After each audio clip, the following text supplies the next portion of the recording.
नमस्कार दोस्तों, मैं डॉक्टर नया भाई गुप्ता लखनऊ से और आज मैं आपके सामने बात करने जा रहा हूँ सर्दियों में होने वाले बच्चों की डायरिया की। तो सबसे पहले हम ये जानें कि डायरिया होता क्या है। डायरिया जब हम कहते हैं, जब बच्चे को किसी भी जो बच्चा रोज़ सामान्य जैसा लैट्रिन करता है उससे अधिक लैट्रिन करने लगे, मतलब उसकी फ्रिक्वेंसी बढ़ जाए और साथ में कंसिस्टेंसी उसमें भी चेंज आ जाए, तब हम उसे डायरिया कहने लगते हैं। तो सर्दियों में जो डायरिया होता है उसके मुख्य कारण वायरसेस होते हैं, क्योंकि वायरस जो हैं वो सर्दी के मौसम में ज़्यादा पनपते हैं, उनके लिए अनुकूल वातावरण होता है। अब जो वायरसेस होते हैं वो भी जो 2 साल से छोटे बच्चे होते हैं उनके लिए मुख्यतः हम लोग देखते हैं कि रोटा वायरस काम करता है, और जो 2 साल से बड़े बच्चे होते हैं उनमें अलग वायरसेस से इन्फेक्शन हो सकता है। छोटों में भी अलग वायरसेस से हो सकता है, लेकिन रोटा वायरस एक खतरनाक वायरस होता है जिससे कि डायरिया बहुत ही सीवियर होता है। तो यदि किसी बच्चे को डायरिया होने लगता है तो हमें सबसे पहले क्या काम करना है? सबसे पहले हमें उसका हाइड्रेशन मेंटेन करना है। हाइड्रेशन मेंटेन करने के लिए जो 6 माह से छोटे बच्चे हैं उन्हें माँ अपना स्तनपान कराती रहे, या वो फार्मूला फीड पे हैं तो फार्मूला फीड कराते रहना चाहिए। उन्हें खाना कम देना है या दूध कम देना है, ऐसा नहीं करना है।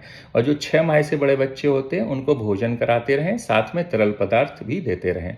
तरल पदार्थ में हम उन्हें ORS भी दे सकते हैं, साथ में नमकीन लस्सी, जो मट्ठा, ये छाछ या नारियल पानी इत्यादि भी दे सकते हैं। इससे उनके अंदर हाइड्रेशन मेंटेन रहता है। साथ में यदि आपके यहाँ जिंक पड़ा है तो 20 मिलीग्राम उनको जिंक भी दे सकते हैं 6 माह से ऊपर वाले बच्चों को।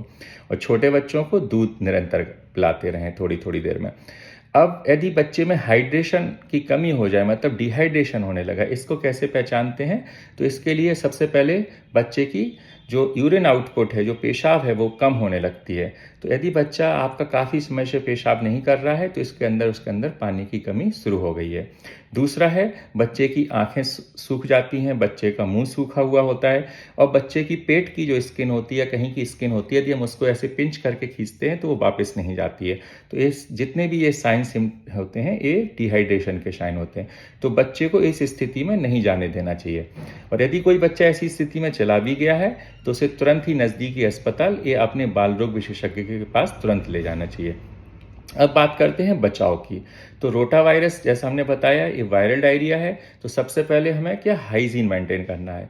तो हाइजीन मेंटेन करने के लिए बच्चों को हाथ धुलने की आदत डालें, ढका हुआ भोजन खिलाएं, बाहर का खुला हुआ खाना, खासकर आजकल शादी ब्याह पार्टियां हैं उनमें खाने को अवॉइड करें या साफ सुथरा ही खाना खिलाएं।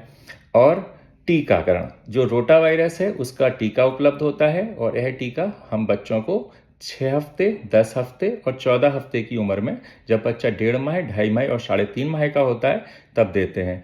तो रोटा वायरस डायरिया से तो हम वैक्सीन से बच सकते हैं, और अन्य वायरसेस से हम साफ सुथरा रख के हाइजीन मेंटेन करके बच सकते हैं। अब यदि किसी बच्चे को हाइड्रेशन मेंटेन नहीं कर पा रहे हैं, या बच्चा खा पी नहीं रहा है और हमें लग रहा है कि चिकित्सक के पास जाना चाहिए, तो उसमें हमें देरी नहीं करनी चाहिए। समय रहते ही उनको अपने बाल रोग विशेषज्ञ को दिखाएं, और घर पे जो हमने ओरल हाइड्रेशन की थेरेपी बताई है वो देते रहें। हाँ, एक चीज़ और सुनिश्चित करें कि आजकल बाजार में कई प्रकार के ORS के घोल उपलब्ध हैं, लेकिन हमें सिर्फ WHO प्रमाणित घोल ही ORS का देना है, और कोई भी ORS काम नहीं करता है। तो जिस पे WHO ORS लिखा होता है वही खरीदें, वही पिलाएं। स्वस्थ रहें, अपने बच्चों को स्वस्थ रखें। धन्यवाद।